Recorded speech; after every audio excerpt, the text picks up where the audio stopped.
My name is Madinah Javed and I'm from Glasgow in Scotland. I'm delighted to congratulate the Centre for Education and Research Nahle on their 20th anniversary. I was so happy to spend time volunteering there last year when I was in Sarajevo.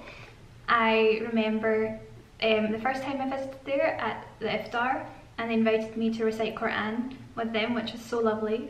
And I also volunteered my time to deliver some workshops and lectures. So I worked with the group of young people for freedom and religion, and also the young teenagers, which was such a pleasure to be there and to have conversations together.